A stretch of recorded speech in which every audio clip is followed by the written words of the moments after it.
All right, folks, happy holidays. Jimmy Mag's Restaurant. Becky and I are going to take a seat here at the bar. Here it is, folks. Icy Light, Pittsburgh Pirates. It won't be long before they head to spring training. I wanted to take a little time before we talk the Feast of the Seven Fishes of Christmas Eve with Art Mangi, the chef here at the Club at Shadow Lakes, and also Ernie Ritchie from Ritchie's Italian Sausage, who will be one of our many sponsors as we get ready for what will be an incredible broadcast at Coons Market on McKnight Road. I am proud to announce that Pittsburgh Brewing has signed on to be a member of our broadcast this year. So a salute to Pittsburgh Brewing, and thanks to those folks for becoming a part of the 2017 Feast of the Original Seven Fishes. Now, it's all about holiday, yeah, it's about family, it's about gatherings, but you're going to find out from Ernie Ritchie and Art Mangi and yours truly the origins and what it's all about and where it started in southern Italy and why. Because there's so many folks that are wondering exactly what's the reason behind it. Is there some sort of religious significance? Or is there just basically a tradition as far as the type of fish? Because Italy, of course, an island surrounded by bodies of water, where many of those folks many years ago made their living and still do today in the business of fishing. So we're going to talk all about that tonight. So let's head back to the boardroom and get ready to munge and talk a little Feast of the Seven Fishes. And don't forget, the Club at Shadow Lakes, Jimmy Maggs and Company, serving great dinners for New Year's Eve. Call now to get a reservation, and also now accepting memberships for the 2018 golf season. The Club at Shadow Lakes, Alec Whipple. Certain things in life that are worth waiting for, and there are certain things in life worth dying for. And this is something. Ernie Ritchie, Ritchie's Italian Sausage, as if there is anyone else. Mr. Ritchie, God bless you. Thank you. Thank you, Rob. Thank you. Look at that. Look at that. Art Mangi. Can I move the bag? No, yeah. Listen. I've been called a bag man before. But look, this is... Ernie, that looks good from what I can see around the bag. Look. Oh, yeah. I'll tell you, I'm going to be in the bag later tonight. Look at this.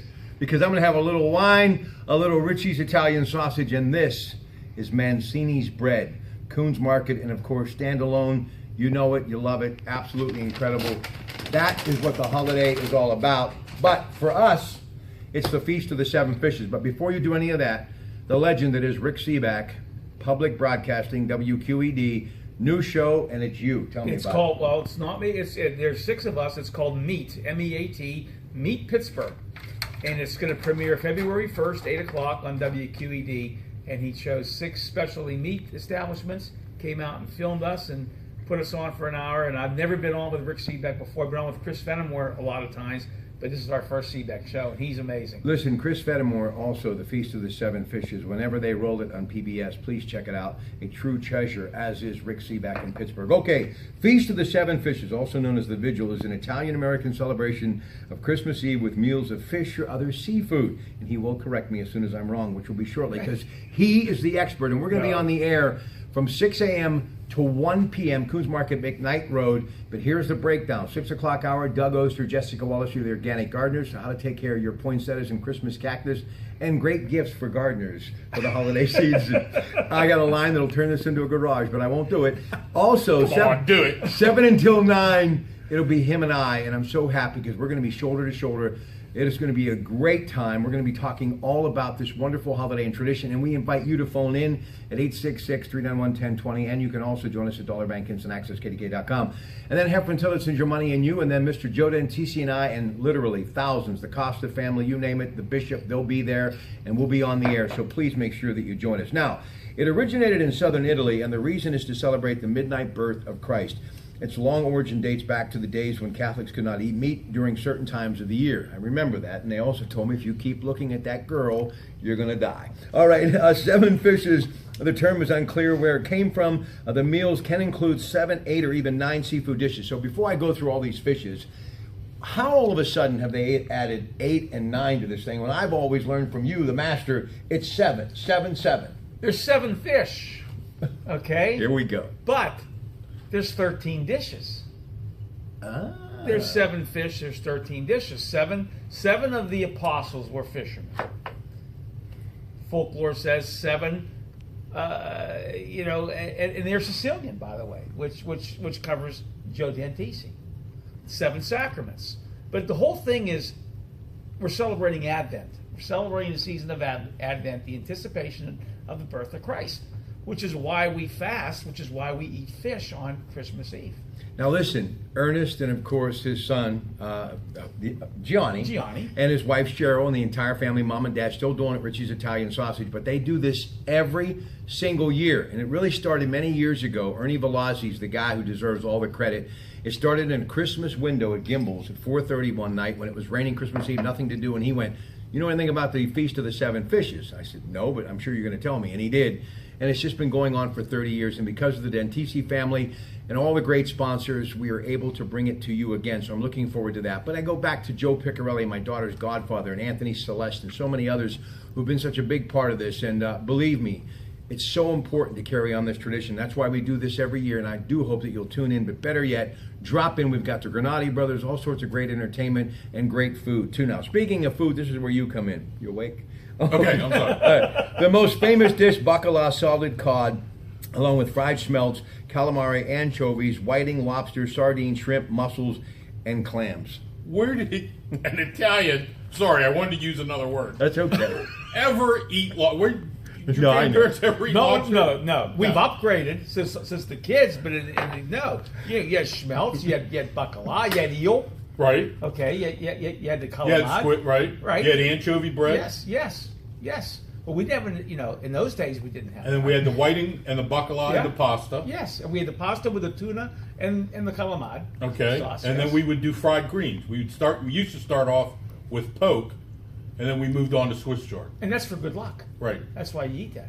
So what's poke? The curly Poke. Yeah. Poke is, as you drive along fields and you see these green and purple bushes growing with berries. Mm-hmm. My dad used to work on a mill, and he used to down there in Vasco Teledyne.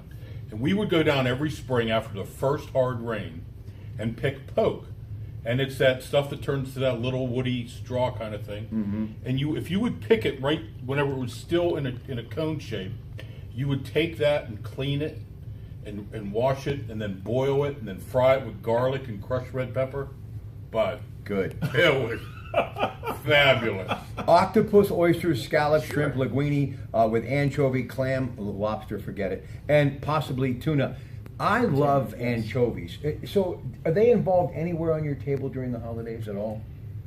Not now. Okay. They used to be. Really? Yeah, we had the anchovy bread. Yeah. Ooh. Yeah, it was good. Yes. You too? Yes, it Yeah, was delicious. I'll fake it. I'll be the only one who eats it. Please, save me just a little, will you? Hey, many ideas as far as what the number 7 represents. He's going to give you the facts. They say most reason because it appears so many times, over 700 in the Bible. Also from Genesis 2, chapter 2. The basket, please give what you can. It's coming around here in just a couple of moments. The 7th day God completed his work. 7 sacraments of the Roman Catholic Church. So what's the real meaning behind all of this? They all are. It's all biblical. Really? Yeah, sure. Like I said, the seven of the apostles were fishermen. But the 13 dishes are the 12 dishes for the 12 apostles and the 13th dish for Christ. My grandmother always cooked enough in case Jesus showed up. You always had to have enough dishes. Did just she in leave case. it out overnight? The food? The food. Well, we had 2 shifts. We had one sit-down dinner, and then we had the next shift came in at 9, 10 o'clock, and it was a buffet. It's like on a cruise ship. Oh, okay. You go in for the second feeding. So, we would eat around 8 o'clock. Okay. And all the fried items Yes. were always left out Well, yeah. overnight on the table, covered with aluminum foil. And you know what? Eating for breakfast. Eat it for breakfast, and I never got sick. You know what? This is the guy who's come prepared. I got to tell you, I love you. You know what? I'm going to be just like you. The heck with that. Keep talking. Good, keep it. Hey, thank you. Will you autograph it? We double deep. Everybody had a deep frying station, okay, on the island, and everybody would take turns. And my mother orchestrated for my grandmother, and she's been gone since 1994. And my mother took over, and my kids, know the system. Everybody knows the drill. Ernest added mussels to the table 3 years ago. Okay, he had the mussels in the sauce. His boys, so he added that lawyer, doctor, priceless. Married a beautiful woman from Cuba. Gotta love it, man. Great cigars. Great cigars. I love that heritage. I do. I love that heritage. How about mojitos? Any good mojitos made around there? Real Cubans don't drink mojitos. I'm finding all that stuff out. Hey, talk to me. I guess I got to quit watching Miami Vice. Don't forget, New Year's Eve. I saw that prime rib tonight for $15, man. $15.95. I know. Well, Jimmy taught me to always round it off. You know what I'm saying? $15.95. Unbelievable. Baked potato, vegetable salad. Mouth was watering. You're a genius. Talk to me about New Year's Eve and what you're going to be doing. We're just going to do dinner in the dining room. We're going to start. Well, we've got brunch going on in the afternoon from 10 to 3, and then we're going to switch into another menu, limited menu, with like lobsters and steaks and you know, like halibut or something like that. A couple pastas, because that's what people actually really want.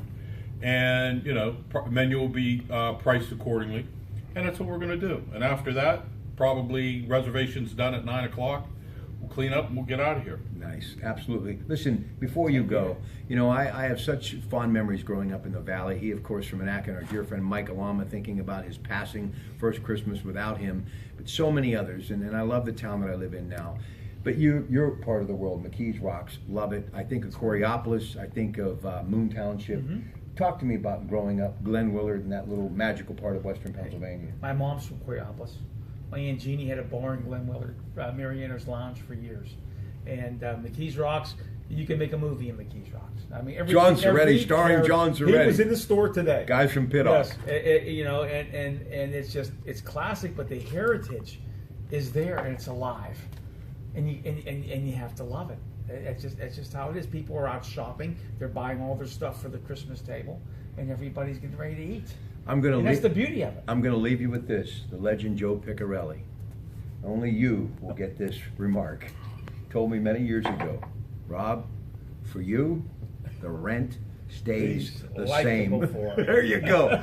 Ladies and gentlemen, Art Manji, Ernie Ritchie. Don't forget the Feast of the Seven Fishes. It is Christmas Eve morning, 6 a.m. until 1 p.m. Ernie and I are going to be on the phones from 7 a.m. to 9 a.m. And then it is all sorts of great guests, live entertainment, and Joe Dentisi and I from 11 a.m. until 1 p.m. And again, thanks to all of the people for making it possible. And of course, Intercom Communications, News Radio 1020, KDKA, Bona Natale.